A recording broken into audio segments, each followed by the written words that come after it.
এনসিপিকে জনগণ আসলে একটি তৃতীয় শক্তি হিসেবে দেখতে চেয়েছে এবং সেই জায়গা থেকেই কিন্তু আমাদের লড়াইটা শুরু হয়েছে এবং আমরা যেই পরিবর্তনের কথা বলছি, সংস্কারের কথা বলছি, বিচারের কথা বলছি, সেই লক্ষ্যে আসলে আমরা এগিয়ে যাচ্ছিলাম।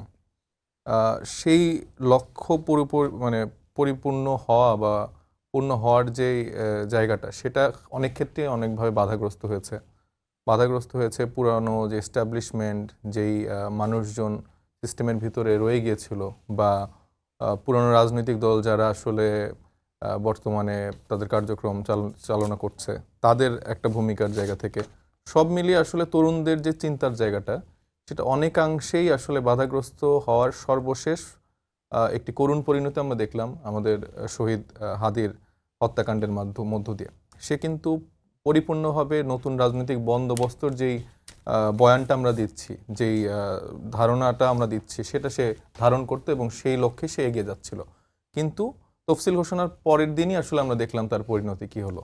বর্তমান বাংলাদেশের রাজনৈতিক প্রেক্ষাপটে মানে নতুন যে পরিবর্তনের লক্ষ্যে তরুণরা রাজনীতি করার চেষ্টা করছে, সেখানে আসলে বিভিন্ন দেশ, বিভিন্ন রাজনৈতিক দল এবং বিভিন্ন এজেন্ডার যারা মানুষজন আছে, তাদের একটা বাধার সম্মুখীন আমাদের হতে হচ্ছে। তো সেই লক্ষ্যে আমরা মনে করি এই পরিবর্তনের জন্য যারা আসলে লড়াই করতে চাচ্ছেন, যারা আসলে মোর উইলিং, সেই পাওয়ারগুলোকে আসলে এক ছাতার নিচে আসাটা জরুরি।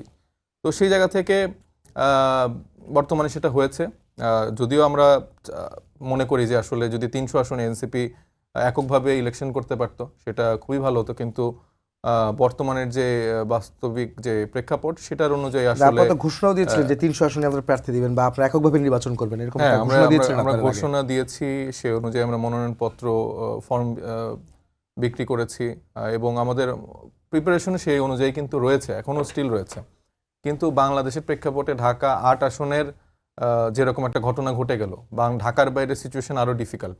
আপনার যেখানে প্রধান নির্বাচন কমিশনার বলছে যে এটা একটা বিচ্ছিন্ন ঘটনা এবং তার টোনেই বোঝা যাচ্ছে যে এরকম আরও 8-10টা ঘটনা ঘটলেও কিন্তু সমস্যা নেই। এবং আপনি আজকে দেখবেন সাবেক যেই প্রতিমন্ত্রী ছিল আওয়ামী লীগের, তিনি কিন্তু একটি স্ট্যাটাস দিয়েছেন যে এনসিপি খুব তাড়াতাড়ি নাই হয়ে যাবে বা তাদের একটা মূল টার্গেট হচ্ছে তরুণরা। তো তারা তরুণদেরকে, আওয়ামী লীগের প্রধান শত্রু এই জুলাই গণ অভ্যুত্থানের যে তরুণ নেতৃত্বের যারা আছেন, তাদেরকে টার্গেট করা। তো সেই জায়গা থেকে আমরা মনে করি যে এই সময় ঐক্যের অত্যন্ত প্রয়োজন এবং যারা আসলে সংস্কার এবং বিচারের জায়গাটাকে প্রধান ফোকাস রাখছে এবং একসাথে অ্যালাইনমেন্ট হয়ে কাজটা করতে চায়, সেই জায়গা থেকে আমরা মনে করেছি এই জোটটা হয়েছে।